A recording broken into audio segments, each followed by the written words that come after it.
Shalom, selamat pagi. Selamat siang bagi siswa kita sekalian.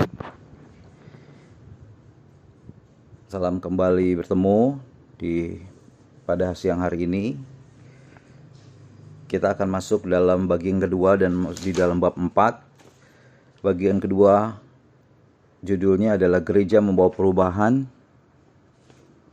Dalam bab 4 diberi judul gereja membawa perubahan baru.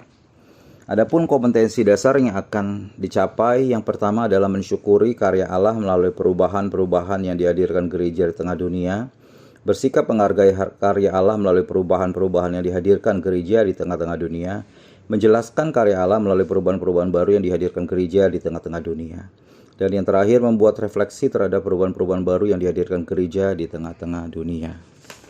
Kita akan masuk ke dalam bab 4.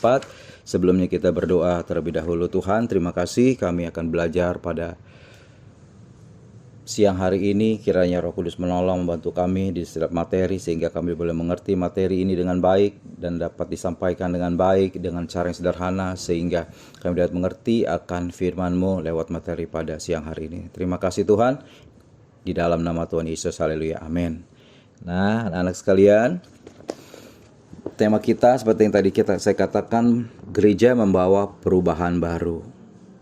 Di dalam kehidupan kita akan sering melihat betapa cepatnya perubahan. Bila kita melihat, mungkin beberapa waktu tidak melihat keluarga kita atau melihat teman kita, lalu kita sering berkata, ih ternyata cepat gede ya, kok udah berubah ya sekarang. Kita sering sekali seperti itu.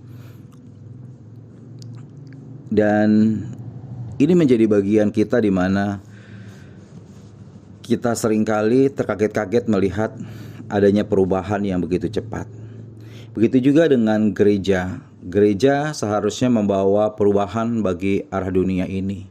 Dan kita akan belajar pagi hari ini atau siang hari ini untuk mengerti ke arah mana perubahan yang harus dibawa oleh gereja di dalam percepatan dunia yang begitu besar hari-hari ini. Kemajuan dan perkembangan zaman memang betul memberi manfaat yang baik, tetapi juga bisa membuat adanya pergeseran nilai. Pergeseran value itu, nilai itu bisa berupa positif, bisa juga berupa negatif. Kalau positif contohnya kita melihat bahwa perubahan zaman menuntut orang semakin bekerja keras. Itu adalah dampak yang positif. Tetapi perubahan zaman juga membuat pergeseran nilai yang negatif, misalnya hal-hal yang tabu tadinya di adat ketimuran seperti Indonesia, tetapi sekarang menjadi hal-hal yang lumrah. Contohnya dengan berpakaian mini bagi wanita, ataupun yang lainnya, begitu banyak hal-hal lainnya. Lalu juga ada penurunan moral lewat hal-hal yang terjadi. Perkembangan hari ini juga moral mulai makin turun.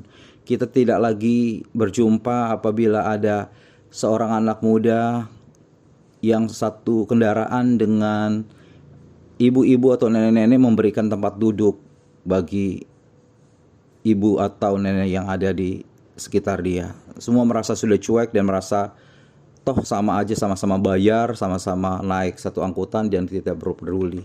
Dan ini menjadi suatu penurunan moral dan juga banyaknya kejahatan-kejahatan. Nah, anak remaja kadang-kadang berlaku tidak santun kepada orang tuanya. Ini sering sekali terjadi di berbagai-bagai tempat. Berkata-kata kasar dengan bahasa-bahasa yang kasar, dengan bahasa-bahasa yang tidak dimengerti tetapi mengandung kata-kata sarkastik atau kasar dengan cacian, makian dan segala macamnya. Dan ini berbahaya bagi kita apabila kita tidak mau memahaminya. Nah, contoh di dalam Alkitab adalah ketika Nehemia diutus Tuhan untuk memperbaiki keadaan di Yerusalem. Yeremia diperhadapkan dengan orang-orang yang menentang perubahan. Mereka hidup dengan keputusasaan dan menghalangi pembangunan kembali kota Yerusalem yang sudah runtuh. Mengalami pembuangan sebagai tawanan, Nehemia selama 7 tahun telah membentuk pola pikir yang ada di bangsa Israel, suku Yehuda saat itu dengan pola pikir yang pesimis terhadap perubahan. Tetapi Nehemia yakin dengan pertolongan Tuhan dia memulai pembangunan kota Yerusalem itu di dalam Nehemia 2 ayat 19-20. Nehemia memulai pembaruan di Yerusalem dengan pembangunan tembok, dan Esra pada zaman Esra memulainya dengan urusan kerohanian Israel. Di dalam kitab Tawarikh 2 Tawarikh 7, Esra membacakan Taurat pertama kalinya setelah bangsa Israel mengalami pembuangan di Babel. Jadi dua orang ini adalah orang-orang yang membuat perubahan kepada satu bangsa, bukan kepada hanya satu kelompok, tetapi kepada suatu bangsa. Ini begitu hebat, dan ini bisa kita patut contoh yang ada di Alkitab ini. Begitu juga dengan Esther. Esther juga memperjuangkan bangsa Israel di dalam tekanan raja pada saat itu. Esther muncul sebagai ratu dan membantu bangsa Israel yang hendak dimusnahkan pada saat itu, pada bangsa Israel dimusnahkan saat itu. Nah, itu contoh-contoh yang ada pada Alkitab, bagaimana ada orang-orang hebat yang mampu mengubah arah dunia. Nah, sekarang kita masuk ke dalam bagian B, fungsi gereja di tengah perubahan dunia. Gereja lahir dan tumbuh di tengah masyarakat.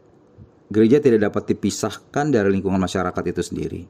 Nah, ini mengapa alasan gereja harus melaksanakan fungsinya di tengah masyarakat. Bagaimanapun juga gereja mempresentasikan kehidupan dunia dengan Kristus. Gereja harus memperkenalkan Injil, kabar baik Yesus Kristus kepada semua orang melalui apa yang disebut dengan pelayanan, persekutuan, kesaksian, dan pengajaran. Ingat baik-baik, ada diakonia, koinonia, dan marturia. Tiga hal itu yang tidak bisa dipisahkan oleh gereja Tuhan. Untuk melaksanakan fungsinya, gereja bertanggung jawab memperhatikan persoalan-persoalan yang dihadapi dalam kehidupan sehari-hari, agar Injil bisa disampaikan dan Injil dapat menjawab kebutuhan-kebutuhan jemaatnya. Injil akan tidak berarti apa-apa jika tidak terhubung langsung dengan kehidupan sehari-hari. Kita akan menjadi seorang yang dalam bahasa mungkin disebutkan seperti katak dalam tempurung, gak bisa berbuat apa-apa, bisanya hanya terkungkung oleh suatu lingkungan tertentu. Oleh karena itu, gereja perlu meningkatkan kepedulian sosial agar dapat memberi solusi terhadap persoalan-persoalan yang ada dalam masyarakat maupun bagi jemaatnya.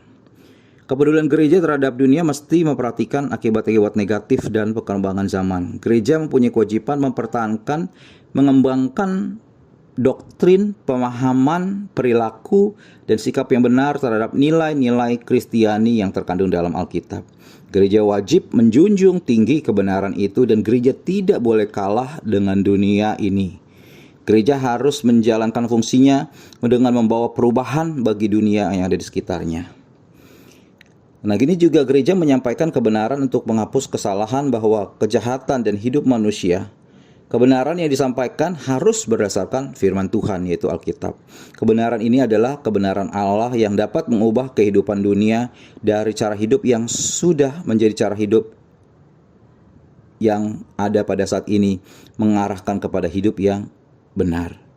Fungsi gereja adalah melakukan pembaharuan di tengah dunia yang terus berubah karena perkembangan zaman dan adanya tuntutan dunia. Dunia boleh berkembang dengan segala kemajuannya, teknologi boleh canggih, pengetahuan, tetapi kebenaran Allah adalah kebenaran mutlak yang hakiki yang tidak boleh berubah tanpa ada kompromi. Nah, ini yang bagian C yang akan kita pelajari mengenai arah perubahan baru yang dihadirkan oleh gereja. Yang pertama adalah menyampaikan kebenaran dan keadilan. Seperti yang tadi barusan saya sampaikan, bahwa gereja harus menjadi corong kebenaran dan keadilan Allah. Di mana seringkali kita tidak menemukan kebenaran, seringkali kita tidak menemukan ketidakadilan, tetapi gereja harus menyampaikan ini, bahwa kebenaran dan keadilan haruslah menjadi yang utama. Yang kedua, bahwa gereja harus meningkatkan kesejahteraan umum.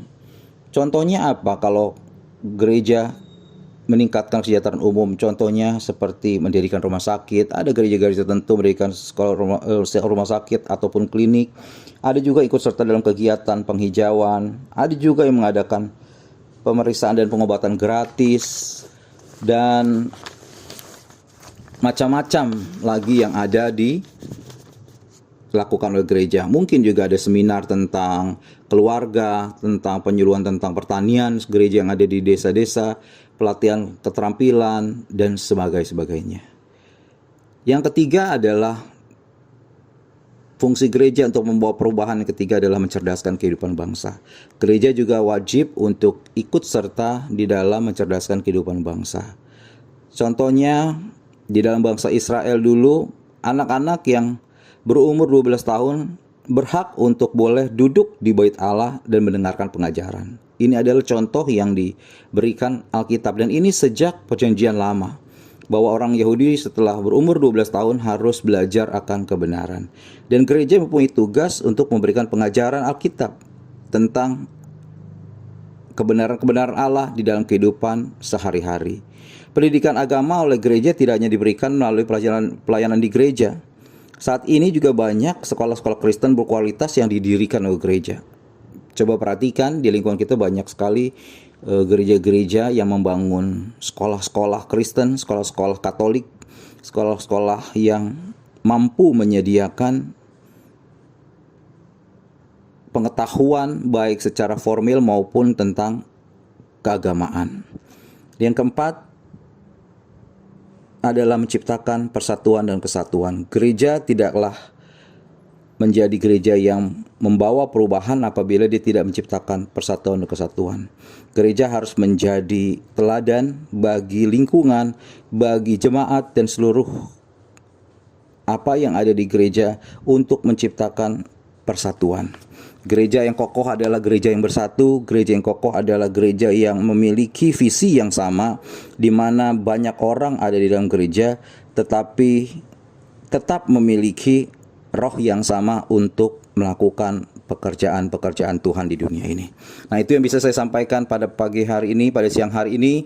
Biarlah materi ini dapat kalian dengar dengan baik, dapat kalian telah dengan baik, dan soal tugas kalian akan saya kirimkan di Google Classroom seperti biasa. Itu saja yang bisa saya sampaikan bagi kalian pada siang hari ini. Tuhan Yesus memberkati kalian. Shalom.